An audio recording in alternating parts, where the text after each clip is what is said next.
Welcome to QK news. ముందుగా headlines చూద్దాం.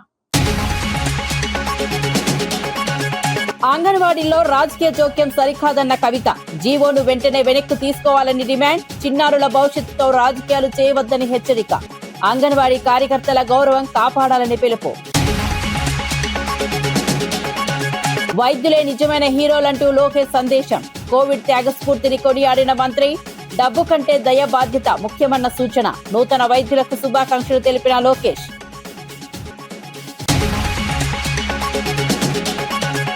కుట్రలు చేసిన మా సభ్యులు లొంగలేదన్న ఎంపీ చామల. డబ్బుతో రాజకీయాలు చేయలేరన్న కిరణ్ కుమార్ రెడ్డి.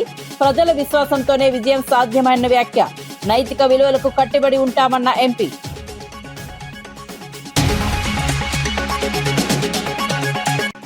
బాక్సైట్ త్రవ్వకాలపై హెచ్చరించిన విశ్వేశ్వరరాజు. గిరిజన హక్కులను కాపాడుతామన్న ఎమ్మెల్యే. త్రవ్వకాలు చేపడితే తీవ్ర ప్రతిఘటన హెచ్చరిక. ప్రభుత్వం వెంటనే స్పష్టత ఇవ్వాలని డిమాండ్. సీఎం కప్ గేమ్స్ కు నీలమణి యాప్ ప్రారంభం. గ్రామీణ క్రీడలకు సాంకేతిక హంగులందించడమే లక్ష్యమని వ్యాఖ్య. బట్టి చేతుల మీదుగా యాప్ ఆవిష్కరణ. సీఎం కప్ 2025-26 విజయవంతం చేయాలని ఆకాంక్ష.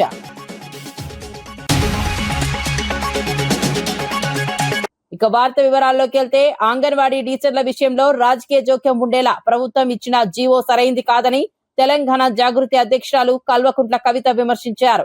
అంగన్వాడీ వ్యవస్థ చిన్నారుల పోషణ, మహిళల శ్రేయస్సుకు కీలకమని పేర్కొన్నారు. ఇలాంటి వ్యవస్థలో రాజకీయ జోక్యం పెరిగితే సేవల నాణ్యత దెబ్బతింటుందని ఆందోళన వ్యక్తం చేశారు. ప్రభుత్వం వెంటనే ఆ జీవోను వెనక్కు తీసుకోవాలని డిమాండ్ చేశారు. అంగన్వాడీ కార్యకర్తల గౌరవం, భద్రత కాపాడాలని కోరారు. పిల్లల భవిష్యత్తుతో రాజకీయాలు చేయవద్దని హెచ్చరించారు. ఐసిడిఎస్ అధికారులు కూడా పర్యవేక్షణ నిమిత్తం వస్తూ ఉంటారు. మరి మన ఎంప్లాయీస్ని మనము నమ్మి ఎంప్లాయీ ఫ్రెండ్లీ గవర్నమెంట్గా ఉంటే ప్రజలకు మంచి సేవను ఈ ఉద్యోగులు అందియగలుగుతారు. అంగన్వాడీ పథకం పెట్టినప్పటి నుంచి ఇప్పటి వరకు మన తెలంగాణలో ఉన్న చిన్నపిల్లలకు పౌష్టికాహార లోపం లేకుండా, మన గర్భిణులకు పౌష్టికాహార లోపం లేకుండా ఎంత పనైనా సరే వాళ్ళే వంటలు చేసి పెడుతూ, అంగన్వాడీ టీచర్లు కావచ్చు, అంగన్వాడీ హెల్పర్లు కావచ్చు, పని చేస్తూ మన తెలంగాణ సమాజానికి ఒక వెన్నుముక్కగా నిలబడుతూ వచ్చిండ్రు. అటువంటి అంగన్వాడీ ఆడబిడ్డలను అవమానిస్తూ ఈ ప్రభుత్వం ఏదైతే సర్పంచులు, వార్డు మెంబర్లు వాళ్ళందరి పర్యవేక్షణ ఉంటుందని చెప్తున్నారో దాన్ని నేను తప్పుపడతా ఉన్నాను. ఖచ్చితంగా ప్రభుత్వం ఈ నిర్ణయం వెనక్కి తీసుకోవాలి. ఆల్రెడీ అంగన్వాడీ టీచర్లుగా ఉన్నటువంటి వాళ్ళు ఒక 4 రిజిస్టర్లు, 4 అప్లికేషన్లు మెయింటైన్ చేసే పరిస్థితి ఉన్నది. వాళ్ళకే ఇంకా కొంత హెల్ప్ని ఇవ్వాలి తప్పితే పైనుండి ఇంకా ప్రెషర్ పెంచే విధంగా పనిచేయడం కరెక్ట్ కాదు. రెండవది, అంగన్వాడీ వర్కర్స్, అంగన్వాడీ టీచర్స్ అందరు కూడా బిఎల్ఓస్గా పనిచేస్తారు, టీచర్స్ ఎస్పెషలీ. మరి వారి మీద రాజకీయ జోక్యం అనేటటువంటిది కరెక్ట్ కాదు. రేపటి నాడు ఎన్నికల్లో ఇంకొక అంశాల్లో కూడా ఒత్తిడి పెంచేటటువంటి ఆస్కారం ఉంటుంది. కాబట్టి ఈ నిర్ణయం తప్పు అని నేను మనస్ఫూర్తిగా నమ్ముతా ఉన్నాను. ఎట్ ద సేమ్ టైం ముఖ్యమంత్రి గారు నిన్న సభలో మాట్లాడుతూ ఆశాలది, అంగన్వాడీలది జీతాలు ఆపి మేము సంక్షేమ పథకాలకు ఇస్తున్నామని చెప్తున్నారు. ఇది కూడా అన్యాయం.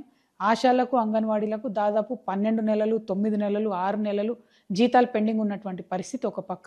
జీతాలు మీ ప్రభుత్వం వచ్చిన తర్వాత పెంచుతాము, కనీస గౌరవ వేతనం ఇస్తామని చెప్పి పెంచకపోవడం ఇంకొక అన్యాయం. 18,000 చేస్తానని మీరు మేనిఫెస్టోలో పెట్టిండ్రు, దానికోసం ఇంతవరకు మాట్లాడతలేరు.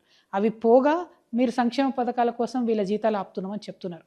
అసలు యాక్చువల్గా చూస్తే ఈ చిరు ఉద్యోగులందరికీ, ఆశాలు కావచ్చు, అంగన్వాడీ కావచ్చు, ఎన్హెచ్ఎం వర్కర్స్ కావచ్చు, ఇంకా అనేక మంది ఈ చిరు ఉద్యోగులు ఎవరైతే కాంట్రాక్టు అవుట్సోర్సింగ్ వ్యవస్థలలో ఉన్నారో వాళ్ళందరికీ ప్రభుత్వ పథకాలు లభించేలాగా, ప్రభుత్వ పథకాలు వర్తించేలాగా చేయాల్సింది పోయి వాళ్ళ జీతాలు కట్ చేసి సంక్షేమ పథకాలు ఇస్తామనడం శుద్ధ అన్యాయం.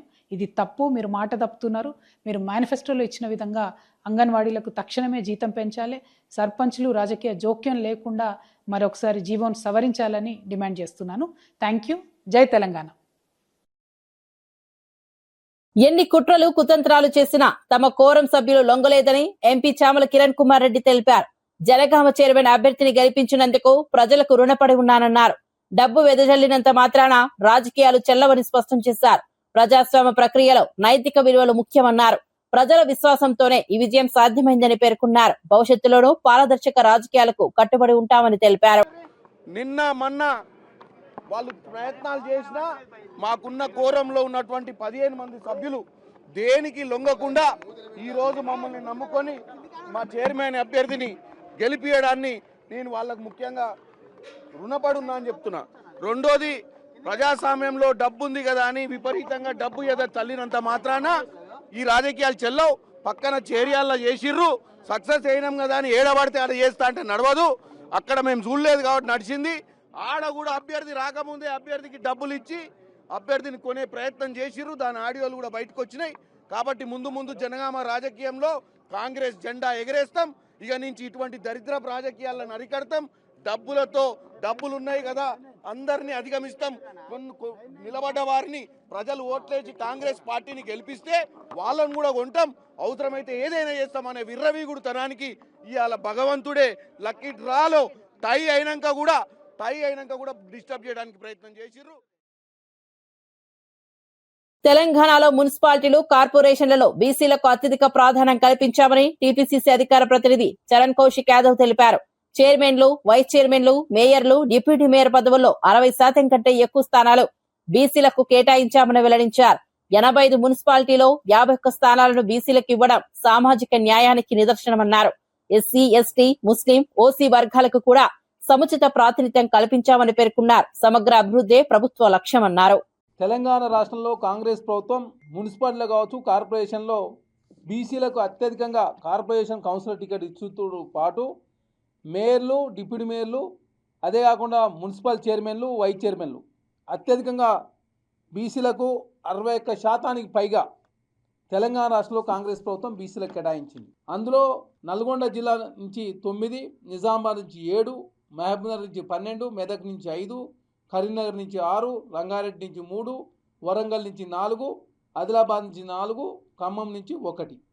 మొత్తం 85 మున్సిపాలిటీ చైర్మన్లు ఇప్పటి వరకు అనౌన్స్ అయితే అందులో కాంగ్రెస్ పార్టీకి వస్తే 51 మున్సిపాలిటీలను బీసీలకు కేటాయించి 60% పైగా బీసీలకు సామాజిక న్యాయం కల్పించే ప్రయత్నంలో మాట ఇచ్చి మాట నిలుపుకున్న తెలంగాణ ముఖ్యమంత్రి రేవంత్ రెడ్డి గారికి, అదే కాకుండా కాంగ్రెస్ పార్టీ అధ్యక్షులు మహేష్ కుమార్ గౌడ్ గారికి, అదే కాకుండా కాంగ్రెస్ పార్టీ డిప్యూటీ సీఎం బట్టి విక్రమార్క గారికి, ఉత్తమ్ కుమార్ రెడ్డి గారికి, మీనాక్షి నటరాజన్ గారికి కాంగ్రెస్ పార్టీ తరఫున ప్రత్యేక ధన్యవాదాలు తెలియజేస్తూ డిప్యూటీ వైస్ చైర్మన్లు దాదాపు 43% బీసీలకు కేటాయించిన పరిస్థితి. అదే కాకుండా మేయర్లు, డిప్యూటీ మేయర్లలో కూడా కాంగ్రెస్ పార్టీ బీసీలకు సముచితమైన న్యాయం కల్పించింది. అదే కాకుండా ఎస్సీ సామాజిక వర్గం కావచ్చు, ఎస్సీలకు సంబంధించి ఎస్సీ మాలలకు 7, మాదిగలకు 8, ఎస్టీ లంబాడలకు 5, కోయలకు 1, ఎస్టీ ఎరకలకు 1, ముస్లింలకు 1. అదే కాకుండా ఓసీ సామాజిక వర్గానికి సంబంధించి రెడ్డిస్కు 9, ఆర్యవైశ్యులకు 6, కమ్మలకు 3, వెలమలకు 1. అదే కాకుండా ముస్లిం సామాజిక వర్గాన్ని కూడా 1 కేటాయించి తెలంగాణ రాష్ట్రంలో కాంగ్రెస్ ప్రభుత్వం మున్సిపల్ ఎలక్షన్లో సోషల్ జస్టిస్ ఫాలో అవడమే కాకుండా చెప్పిన మాట నిలుపుకున్న మాట వాస్తవం. అదే కాకుండా గతంలో సర్పంచ్ ఎలక్షన్లో కూడా 21% అధికారికంగా ఇచ్చినప్పటికీ పార్టీ పరంగా దాదాపు 42% నుంచి 60% వరకు ఇచ్చారు. అదే కాకుండా తెలంగాణ రాష్ట్రంలో కాంగ్రెస్ ప్రభుత్వం అధికారులకు వచ్చిన తర్వాత ఏ ఎలక్షన్ జరిగినా కూడా ఒక ఎలక్షన్కి ఇంకో ఎలక్షన్ భిన్నంగా తెలంగాణ రాష్ట్రంలో 40% ఓటు. చెన్నూరులో మంత్రి వివేక్ కాన్వాయ్పై బాల్క సుమన్ దాడి చేయడాన్ని తీవ్రంగా ఖండిస్తున్నామని ఫిషరీస్ కార్పొరేషన్ చైర్మన్ మెట్టు సాయి కుమార్ అన్నారు. భూ కబ్జాలు, అవినీతి ఆరోపణలు ఎదుర్కొన్న బాల్క సుమన్ కు ప్రజలు ఇప్పటికే తగిన బుద్ధి చెప్పారని వ్యాఖ్యానించారు. ఇలాంటి చిల్లర పనులు మానుకోవాలని హెచ్చరించారు. రౌడీ రాజకీయాలకు చోటు లేదన్నారు. శాంతి భద్రతలు భంగం కలిగించే చర్యలపై కఠిన చర్యలు తీసుకోవాలని కోరారు. ఎంపీగా 5 సంవత్సరాలు, ఎమ్మెల్యేగా 5 సంవత్సరాలు ఉండి మొత్తం చెన్నూరుని సర్వనాశనం చేసి, భూ కబ్జాలు చేసి, ఎవరెవరైతే ప్రజల్ని ఇబ్బంది పెట్టినా ఇలాంటి దుర్మార్గుల్ని ప్రజలు తిప్పికొట్టే విషయం మర్చిపోకండి. ఇంకా పైపెచ్చు రౌడీజాన్ని ఇంకా ముందుకు తీసుకెళ్లి మంత్రి వివేక్ గారి పైన దాడి చేయడం జరుగుతుంది. ఏంది ఇది? రాజ్యాంగబద్ధమైనటువంటి ఒక ఎంపీగా పనిచేసినావు, ఎమ్మెల్యే పనిచేసినావు, అయినా కానీ ఆ చిల్లర పనులు, ఆ చిల్లర బుద్ధులు మానుకోలేవు. కాబట్టి చెన్నూరు ప్రజలు నీ చెంప మీద చెల్లు అనే విధంగా 36 పనులు బయటకు వచ్చే విధంగా 2023లో నీకు తీర్పు ఇస్తే, ఇంకా నీ మతి కానీ నీ శృతి కానీ ఇంకా మారకపోతే వచ్చే ఏ ఎన్నికల్లో కూడా నీకు అదే గతి పడుతుంది. మర్చిపో బాల్కా సుమన్, ఇది ప్రజాప్రభుత్వం. నీలాంటి రౌడీలకు, నీలాంటి గుండాలకు, నీలాంటి దగాకోరులకు, నీలాంటి పెంపుడు కుక్కలకు చెన్నూరులో స్థానం లేదు, తెలంగాణలో మీకు స్థానం లేదు. కాబట్టి కమల్దారని చెప్తున్నా, ఇంకెప్పుడైనా కానీ చిల్లరగా మాట్లాడి కాంగ్రెస్ పార్టీ కార్యకర్తల పైన, అధికారుల పైన వంకర్తింగగా మాట్లాడుతున్నావు. కొంచెం మతి ఉందా? ఎవరయ్యా మీ గతంలో ఎమ్మెల్యే చేసింది, ఎంపీ చేసింది? ఈ చెన్నూరు ప్రజలు కాదా? అయినా కానీ చిల్లరగా మాట్లాడుతున్నటువంటి చిల్లర మనుషులు ఇంకా గతంలో ఇటువంటి అన్యాయాలని మర్చిపోతా ఉన్నారు. చెన్నూరు ప్రజలని నానా హింసలు పెట్టింది ఇదే బాల్కా సుమన్. చెన్నూరు ప్రజల్లో భూ కబ్జాలు చేసింది ఇదే బాల్కా సుమన్. మర్చిపోతే ఎట్లా? చెన్నూరు ప్రజలు ఇంకా మర్చిపోలేదు కదా. దుర్మార్గుడా, వచ్చే ఎన్నికల్లో ఎంపీటీసీ ఎన్నికలు ఉన్నాయి, జిల్లా ఎన్నికలు ఉన్నాయి, అప్పుడు కూడా నేను ఇట్లనే పడతారు. మున్సిపల్ ఎన్నికల్లో ప్రజలు స్పష్టమైన తీర్పు ఇచ్చినా కేటీఆర్ ప్రవర్తనలో మార్పు కనిపించడం లేదని TPCC general secretary Janagani Dayakar విమర్శించారు. సీఎం రేవంత్ రెడ్డి నేతృత్వంలోని ప్రజాప్రభుత్వానికి ప్రజలు మద్దతు ఇచ్చారని తెలిపారు. తెలంగాణ అభివృద్ధి సంక్షేమ పథకాలతో ప్రభుత్వం ఆత్మగౌరవాన్ని చాటుతోందన్నారు. అహంకారపు వ్యాఖ్యలు మానుకోవాలని సూచించారు. ప్రజా తీర్పును గౌరవించాలని కోరారు.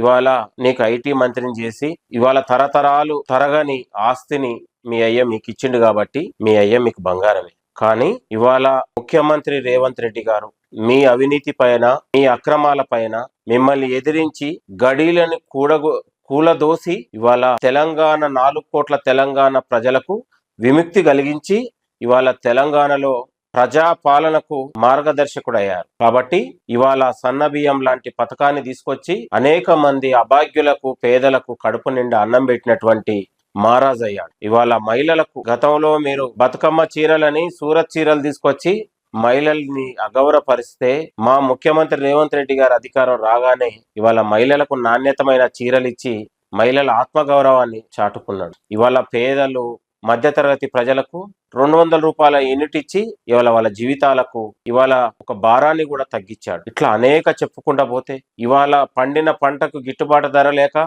ఇవాళ కొనుగోలు లేక, మిల్లర్ల దోపిడికి ఇవాళ రైతన్నలు ఆత్మహత్యలు చేసుకుంటే 10 ఏళ్ళైనా రుణమాఫీ చేయకపోతే మన అందరి తెలంగాణ ప్రజా పాలన మార్గదర్శకుడు ఇవాళ దొరలని, దోపిడీదారులను ఎదిరించినటువంటి గౌరవ ముఖ్యమంత్రి రేవంత్ రెడ్డి గారు రైతు బిడ్డ కాబట్టి రైతుల బాధలు, కష్టాలను చూసి 2 లక్షల రుణమాఫీని ఏకకాలంలో చేసి రైతుల జీవితాల్లో వెలుగులు నింపి ఇవాళ పండించిన పంటకు గిట్టుబాటు ధరగే కాకుండా సన్న వడ్లకు బోనస్ ఇచ్చినటువంటి గొప్ప నాయకుడు తెలంగాణ ప్రజలకు రేవంత్ రెడ్డి గారు. ఇవాళ మున్సిపల్ ఎన్నికల్లో 116 మున్సిపల్ ఎన్నికల్లో ఇవాళ 7 కార్పొరేషన్లు ప్రజల్ని గెలిపించినటువంటి నాయకుడు రేవంత్ రెడ్డి గారు. కాబట్టి ప్రజలందరూ కూడా స్వేచ్ఛకు ఓటేసారు, ప్రజాస్వామ్యానికి ఓటేసారు. ఇవాళ కాంగ్రెస్ ప్రజాపాలనకు జై కొట్టారు. ఇవన్నీ మీకు ఓర్వలేక ప్రజాపాలనకు ముఖ్యమంత్రి గారికి ఆదరణ పెరుగుతుంటే ఇవాళ మీ అహంకారపూరితమైన మాటలతోనే తెలంగాణ ప్రజలు మళ్ళొక్కసారి మిమ్మల్ని ఇవాళ బొందబెట్టే ప్రయత్నం జరిగినా కూడా మీ అహంకారపూరితమైన మాటలు మానుకోలే. ఇకనైనా నేను చెప్తా ఉన్నాను, సోషల్ మీడియా నమ్ముకొని సోషల్ మీడియా ద్వారా ప్రజాపాలనని నేను అంతమొందిస్తా. కాంగ్రెస్ బాక్సైట్ త్రవ్వకాన్ని వైఎస్ జగన్ రద్దు చేస్తూ అప్పట్లో జీవో ఇచ్చారని పాడేరు ఎమ్మెల్యే మస్తరాజు విశ్వేశ్వరరాజు గుర్తు చేశారు. ఇప్పుడు కొత్త జీవో తీసుకొచ్చి బాక్సైట్ త్రవ్వకాలు చేపట్టాలని చంద్రబాబు ప్రయత్నిస్తున్నారని ఆరోపించారు. గిరిజన ప్రాంతాల్లో త్రవ్వకాలు ఊసెత్తిన గిరిజనులతో కలిసి సంప్రదాయ బాణాలతో తరిమి కొడతామని హెచ్చరించారు. గిరిజనుల భూములు, అటవీ హక్కులను కాపాడతామని స్పష్టం చేశారు. అభివృద్ధి పేరుతో గిరిజన ప్రాంతాలను నాశనం చేయవద్దన్నారు. ప్రభుత్వం వెంటనే స్పష్టత ఇవ్వాలని డిమాండ్ చేశారు. మన్యంలో ఏదైతే ఇప్పుడు మాకు నిక్షేపాలు ఏదైతే ఉందో ఇదంతా కూడా ఈ చంద్రబాబు నాయుడు గారు ఎప్పుడు తవ్విద్దామా అని చెప్పేసి అని చూస్తుంటారు. ఎందుకంటే 2014 నుంచి 19 సంవత్సరాల మధ్యలో ముఖ్యమంత్రిగా ఉన్నటువంటి చంద్రబాబు నాయుడు గారు ఆ రోజు ఎలాగైనా సరే బాక్సైట్ తవ్వేయాలని చెప్పేసి ఆ రోజు అనేకమైనటువంటి ప్రయత్నాలు చేశారు. కానీ ఆ రోజు ఈ కథనంలో వచ్చిందే అంటే ఆ రోజు ఏదైతే ఇప్పుడు ఈ మైనింగ్ కి సంబంధించి విధానపరమైనటువంటి లోపాలు, అలాగే ఈ ఆదివాసీ ప్రజలు, అలాగే ప్రజా సంఘాలు, అలాగే మావోయిస్టులు వీరందరూ పోరాటంతోనే ఇన్ని సంవత్సరాల పాటు అంటే 40 సంవత్సరాల పాటు 50 సంవత్సరాల పాటు ఆగింది అని చెప్పేసి అని కూడా ఇందులోనే రాశారు. ఈరోజు గడిచినటువంటి జగన్మోహన్ రెడ్డి గారి పాలనలో 5 సంవత్సరాలు ముఖ్యమంత్రిగా ఉన్నారు. అంతకు ముందు అధికారంలోకి రాకముందు చింతపల్లిలో బాక్సైట్ కి వ్యతిరేకంగా ఒక సభ ఏర్పాటు చేశారు. అందులో వేలాది మంది ప్రజలు వచ్చారు. ఆ ప్రజల సమక్షంలో జగన్మోహన్ రెడ్డి గారు ఇప్పుడు టీడీపీ అంటే చంద్రబాబు నాయుడు గారు ఒక మోసపూరితమైనటువంటి వ్యక్తి, ఈయన ఖచ్చితంగా మిమ్మల్ని ఎప్పుడు మోసం చేశాడని చెప్పేసి అని చెప్పారు.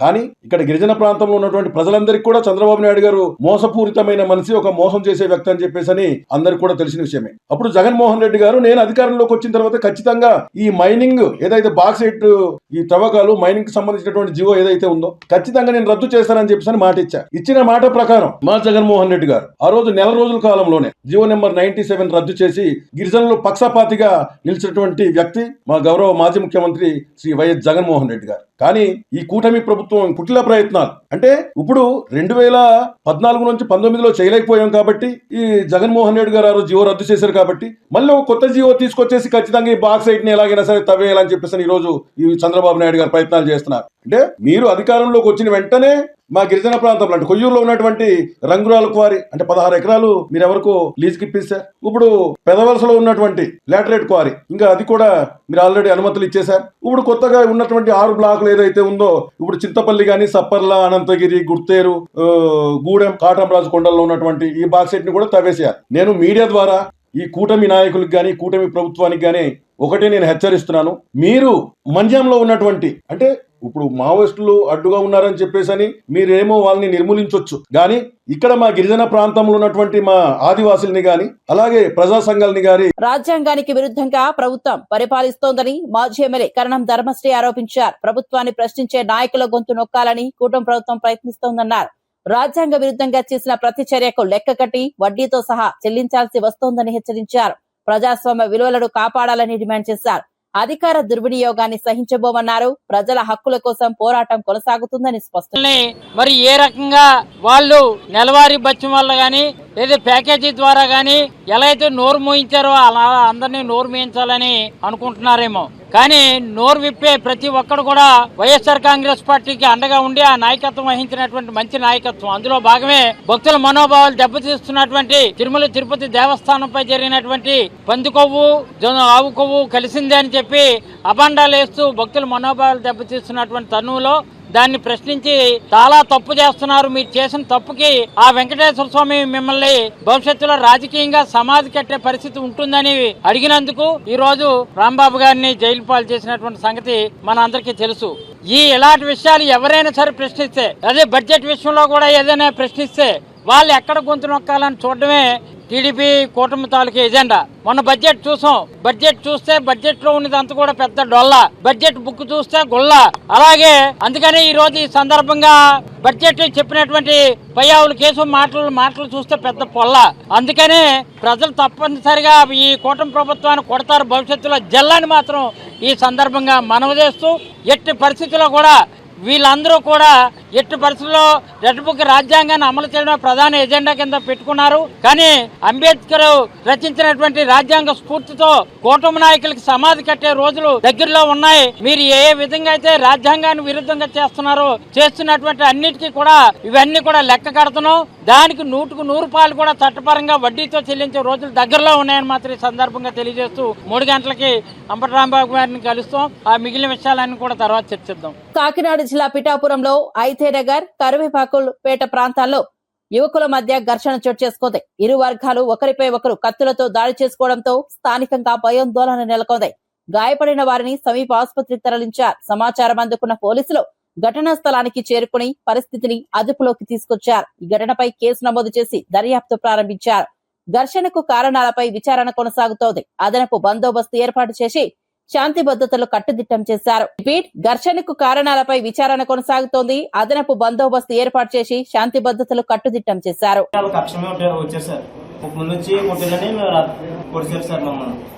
ఇలాగెళ్ళి దెబ్బలాడుకుంటుంటే ఎడదీనాకి వెళ్ళినందుకు వీడిని 2 పోట్లు పొడిచేసేసి అందరూ 10 మంది 10 సాకులు అట్టుకుని ఇక్కడికి కూడా వచ్చారు బాబు. ఎస్సీ గారు రాగానే ఎవరికి వాళ్ళే పారిపోయారు. మేము ఎలా పొలమని లోన ఉండిపోయాం బాబు. మాకు ఈడియా తీయటం రాక మేము సెల్ల గడ్డ తెచ్చుకోలేదు. ఇలా చేశారు, ఎంత దౌర్జన్యంగా మనుషుల్ని ఎలా చంపేయటం కరెక్టా? దేశంలో యువత ఆర్టిఫిషియల్ ఇంటెలిజెన్స్ పై పూర్తి స్థాయి పట్టు సాధించాలని కేంద్ర విద్యాశాఖ మంత్రి ధర్మేంద్ర ప్రధాన్ పిలుపునిచ్చారు.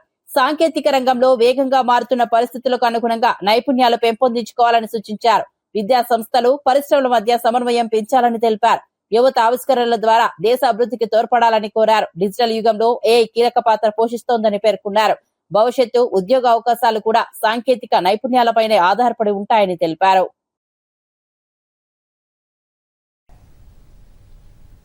भारत की नई पीढ़ी को एआई एनेबल शिक्षा हमारी दायित्व है। 2 विषय पे, AI in education, education in AI. Bharat की परंपरागत ज्ञान से लेके वैश्विक ज्ञान तक एआई को यूज करके हमें अपने स्टूडेंट्स को, अपनी नई जनरेशन के से ज्यादा एम्पावर करे टीचर्स को जैसे एम्पावर करे, स्कूल मैनेजमेंट, कॉलेज मैनेजमेंट को ठीक करे, ये एक प्रायोरिटी की विषय बन चुकी है। वैसे ही एआई के बारे में एजुकेशन बढ़ा के एआई पर्सनल देश में बढ़ाने से हम ग्लोबल लीडरशिप पोजीशन पे आएंगे। మంగళగిరిలోని ఎయిమ్స్ స్నాతకోత్సవంలో మంత్రి నారా లోకేష్ స్ఫూర్తిదాయక ప్రసంగం చేశారు. వైద్యుడు కేవలం మందునిచ్చే వ్యక్తి కాదు, ఆశను ఇచ్చే దేవుడని అన్నారు. కోవిడ్ సమయంలో వైద్యులు చూపిన త్యాగ స్ఫూర్తిని కొనియాడారు. పేదల పట్ల మానవత్వంతో వ్యవహరించాలనే సందేశం ఇచ్చారు. డబ్బు కంటే దయ, బాధ్యత ముఖ్యమన్నారు. వైద్య వృత్తి ఉదాత్తతను కాపాడాలని పిలుపునిచ్చారు. నూతన పట్టభద్రులకు శుభాకాంక్షలు తెలియజేశారు.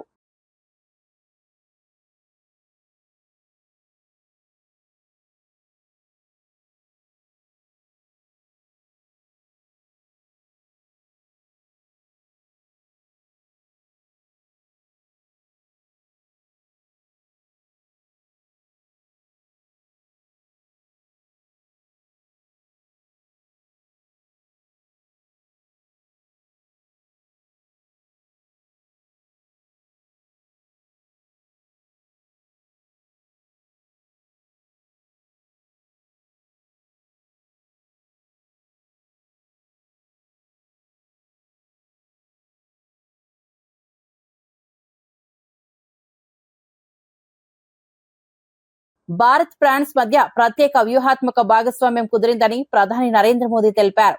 ఎయిర్ బస్ H-125 హెలికాప్టర్ల తయారీ యూనిట్ ను వేమగల్లో వర్చువల్ గా ప్రారంభించారు. అరుదైన ఖనిజాలు, బయోటెక్నాలజీ, అడ్వాన్స్ మెటీరియల్ రంగాల్లో సహకారం పెంపు నిర్ణయించారు. ఆరోగ్య రంగంలో ఆధారిత Indo French center, digital science and technology center ప్రారంభించనున్నట్లు తెలిపారు. ఈ భాగస్వామ్యం భవిష్యత్తు నిర్మాణానికి వేదికగా మారుతుందని పేర్కొన్నారు. ద్వైపాక్షిక సంబంధాలు మరింత బలోపేతం కానున్నాయి. అంగన్వాడీలో రాజకీయ జోక్యం సరికాదన్న కవిత. జీవోను వెంటనే వెనక్కి తీసుకోవాలని డిమాండ్. చిన్నారుల భవిష్యత్తుతో రాజకీయాలు చేయవద్దని హెచ్చరిక. అంగన్వాడీ కార్యకర్తల గౌరవం కాపాడాలని పిలుపు. వైద్యులే నిజమైన హీరోలంటూ లోకేష్ సందేశం. కోవిడ్ త్యాగ స్ఫూర్తిని కొనియాడిన మంత్రి. డబ్బు కంటే దయ, బాధ్యత ముఖ్యమన్న సూచన. నూతన వైద్యులకు శుభాకాంక్షలు తెలిపిన లోకేష్.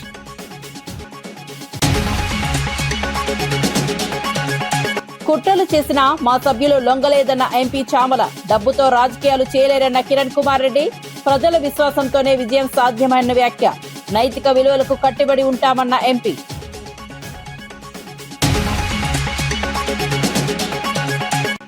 బాక్సైట్ త్రవ్వకాలపై హెచ్చరించిన విశ్వేశ్వరరాజు. గిరిజన హక్కులను కాపాడుతామన్న ఎమ్మెల్యే.